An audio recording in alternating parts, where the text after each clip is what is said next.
Muy bienvenidos sean todos ustedes. El día de hoy vamos a hablar de lo que es el plan de clases en lo que se refiere a la asignatura de Tecnología Ambiental 1. Continuando con las unidades, vamos a abordar lo que es la unidad 3, métodos para el tratamiento de aguas residuales industriales. Bueno, vamos a hacer una pequeña introducción y vamos a mencionar el porqué de este tema. Sabemos que la contaminación hídrica es un tema muy importante, por tanto la sociedad en su conjunto y tanto para la industria cualquiera es de vital importancia. El agua debe ser tratada con responsabilidad y seriedad, además de ser un factor que conlleva costos de operación bastante significativos en las industrias. Por ello se contempla las unidades que hemos ido seleccionando para que respondamos ante estas exigencias. Vamos a abordar lo que son fundamentos teóricos y también prácticos y así poder formar profesionales idóneos que tengan el conocimiento que se requiere y respondan ante cualquier situación, eventualidad o riesgo que se presente tanto en la industria como en el medio ambiente. Y voy a tocar algo muy importante y es lo que dice el profesor Enrique Richard, que nos dice: el desarrollo debe ir de la mano con el medio ambiente, si no, solo se llama destrucción.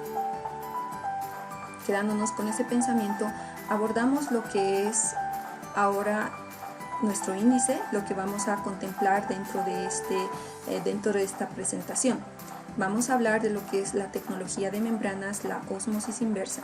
Dentro de ello vamos a ver diferentes puntos que vamos a abordar, que ahí los tenemos. Vamos a primero tener lo que es nuestra justificación, que es lo que dice el Ministerio de Medio Ambiente y Agua el 2017. Durante las últimas décadas, los problemas de escasez de agua en el mundo y en Bolivia se han tornado cada vez más críticos.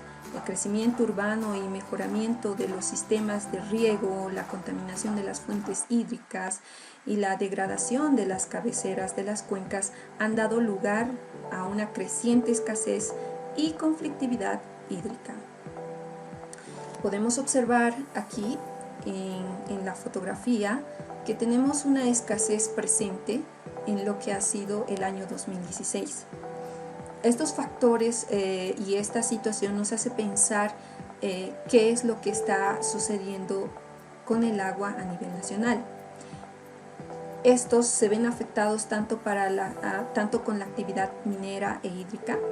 Podemos ver un mínimo tratamiento en lo que es las emisiones de las aguas del proceso en estas industrias.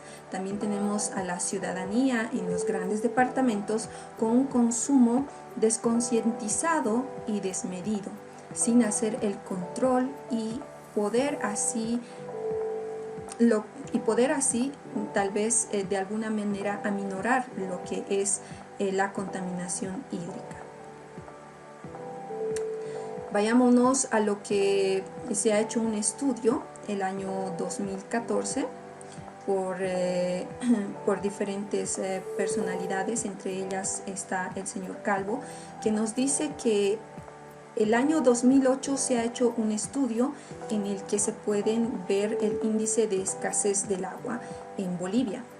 ¿Pero qué es el índice de escasez de agua? No es nada más que la muestra de la relación entre la demanda de agua y la oferta hídrica que existe en las fuentes abastecedoras. Podemos observar claramente que nuestros recursos hídricos el 2008 se pueden contemplar de buena manera y que hay solo en ciertos lugares de la región que simplemente se encuentra esta escasez. Pero sin embargo, se hace un estudio y en el que vemos el índice de escasez del agua sin que exista un cambio climático para el año 2100, en el que podemos observar que hay una gran escasez de agua. Cabe recalcar que ahora nos encontramos en el año 2020.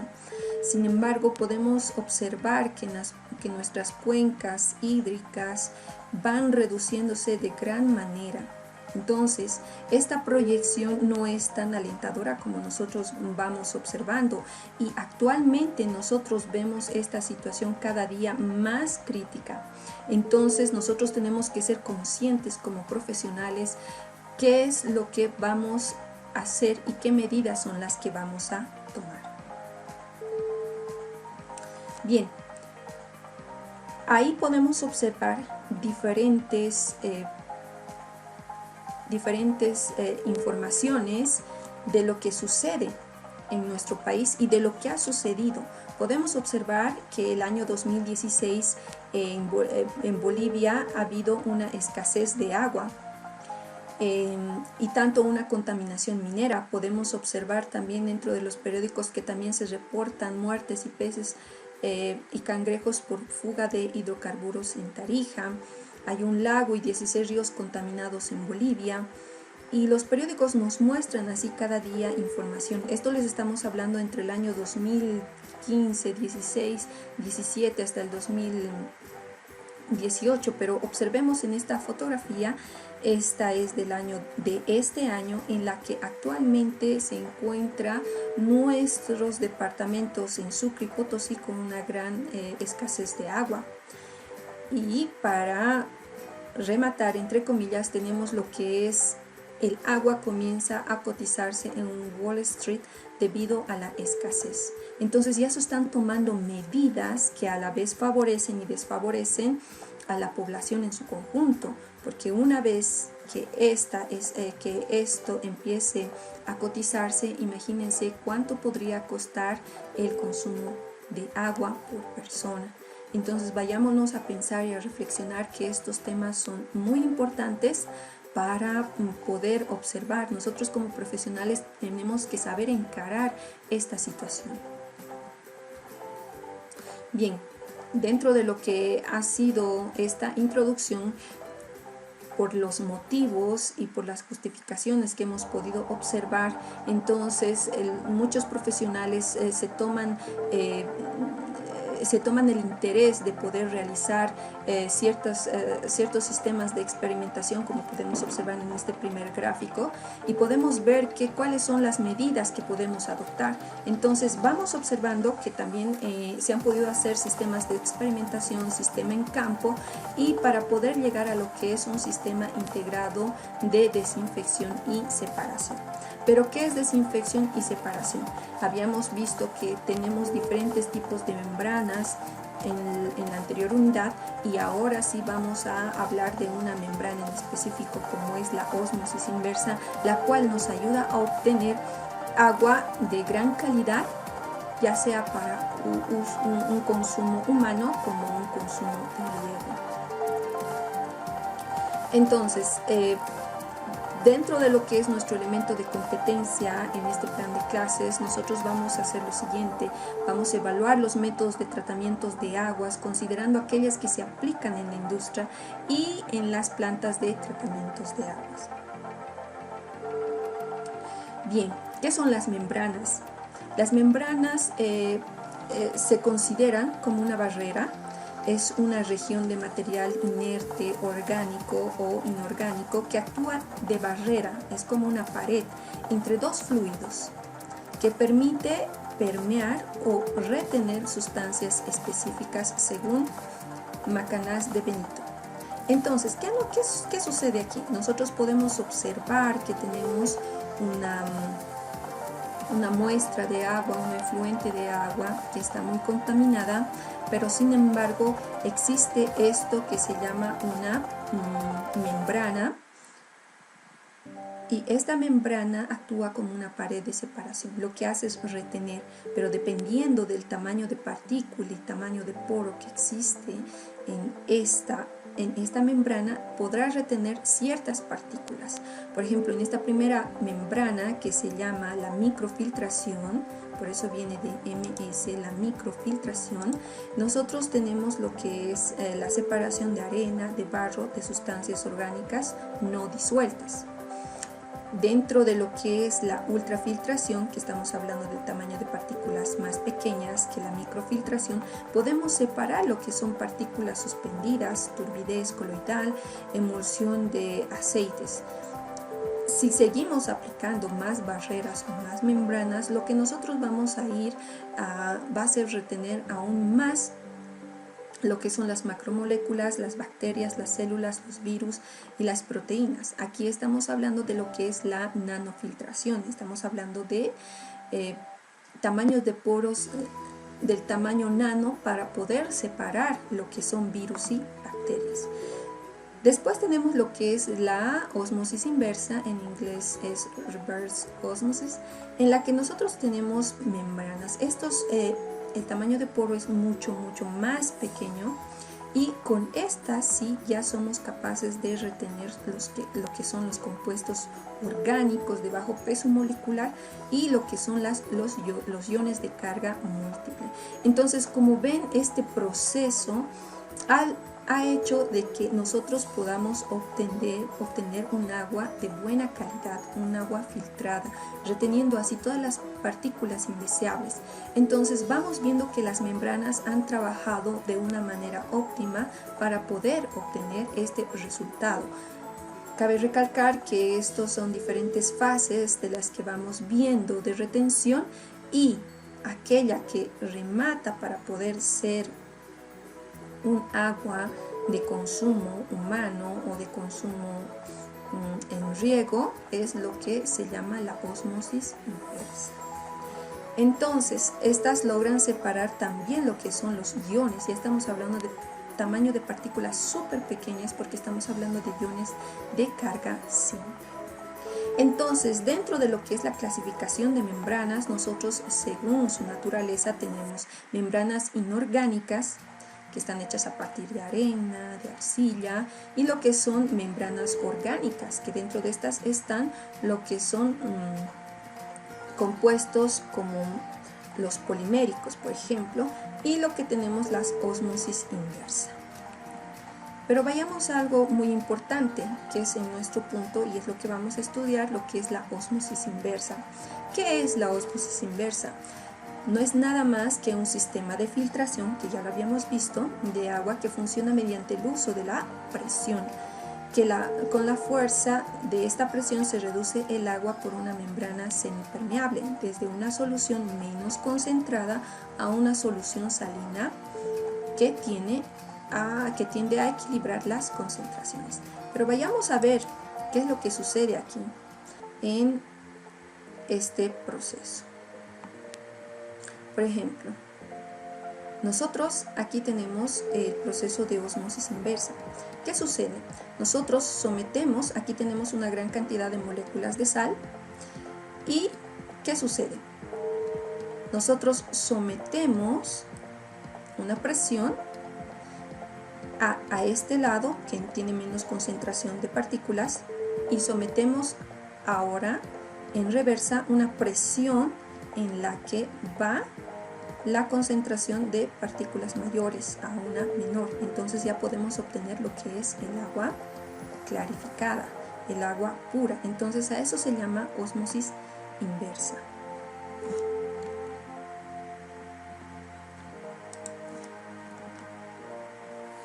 Ahora bien, ¿qué es una dirección de flujo? Como hemos podido observar, nosotros se somete una presión a lo que es a cualquier membrana, se somete una presión al flujo de agua para poder realizar el proceso de separación.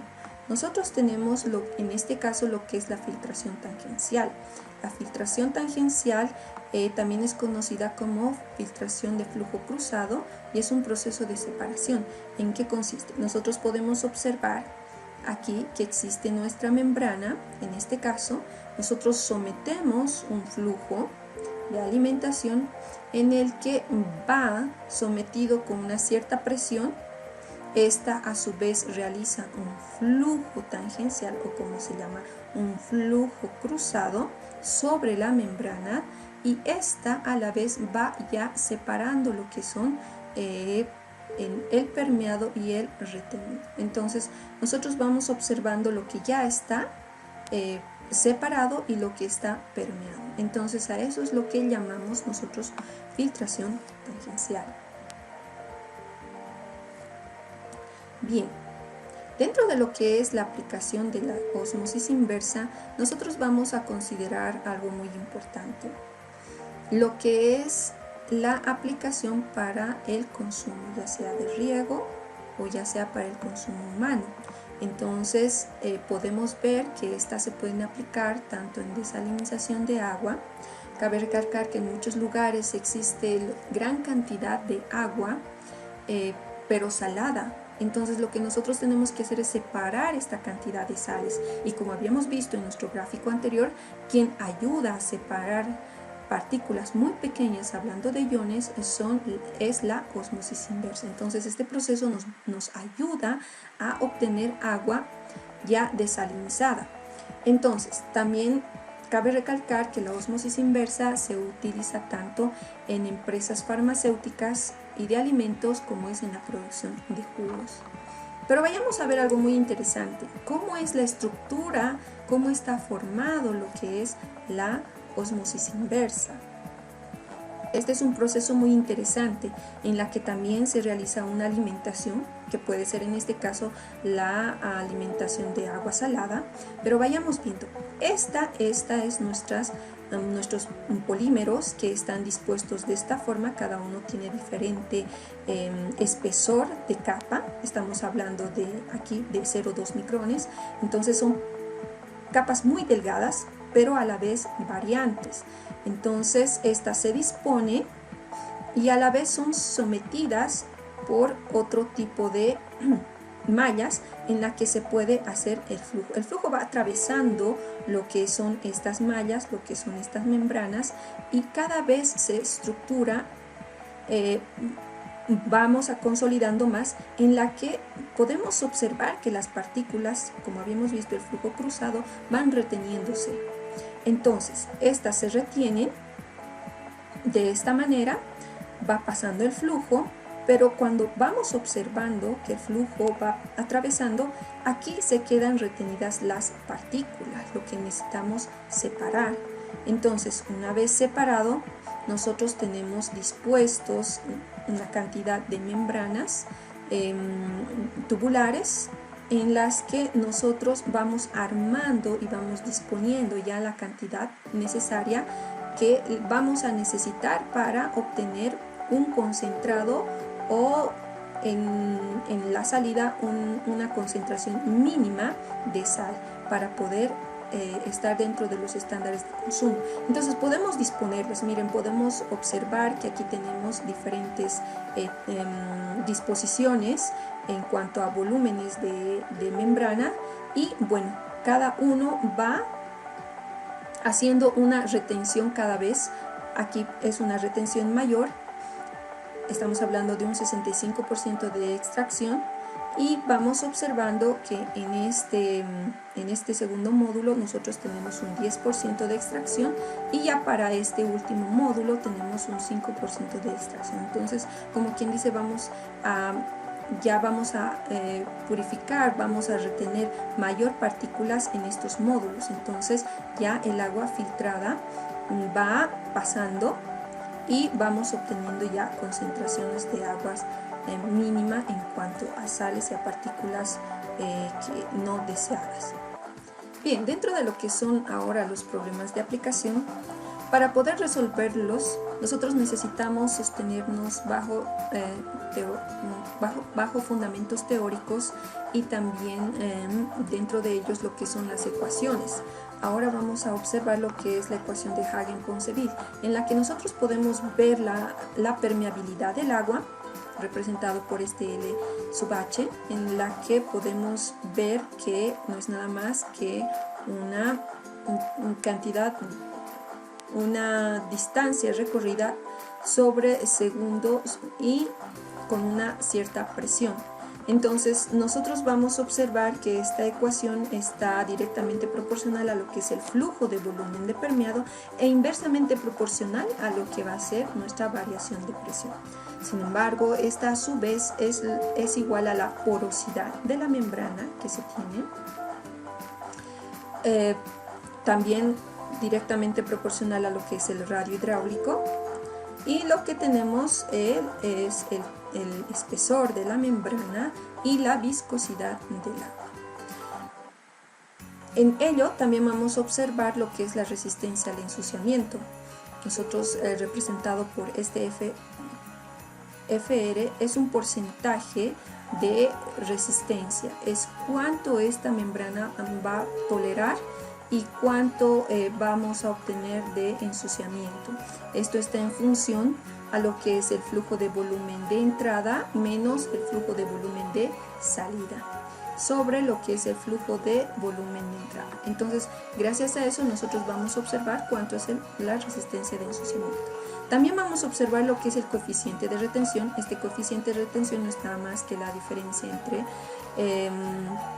1 menos lo que es el coeficiente, perdón, la concentración de permeado sobre la concentración de alimentación. Entonces aquí hay que hacer una corrección, es C sub 0 por 100. Entonces con eso vamos a obtener lo que es el coeficiente de retención, o sea, cuánto nosotros logramos separar de lo que cuánto logra separar nuestra membrana entre el permeado y lo que es nuestra alimentación.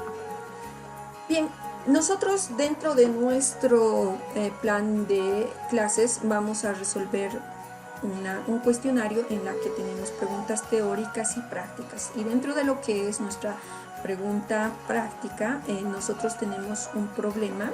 Ese problema está expuesto en la plataforma de Moodle.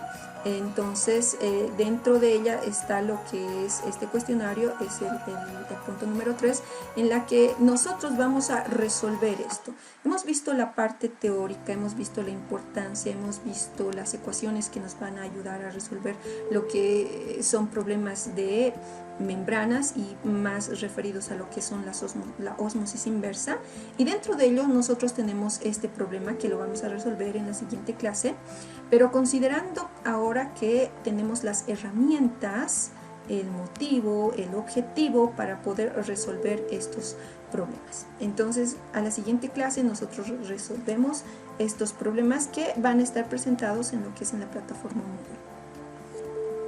Ahora bien,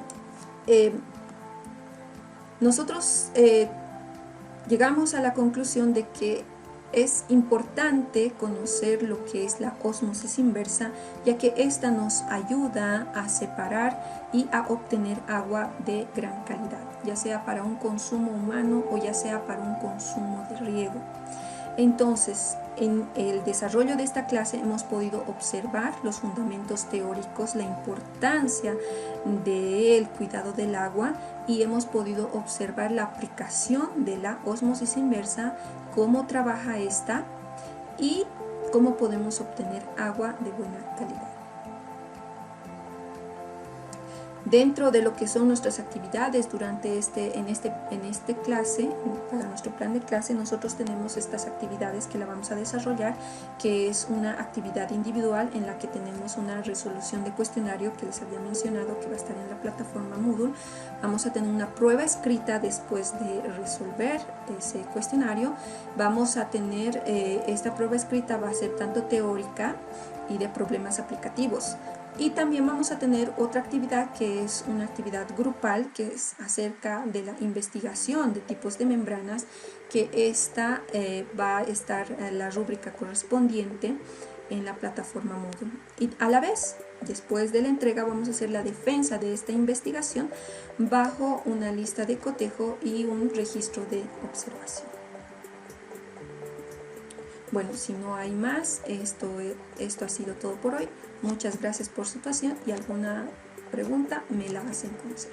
Gracias.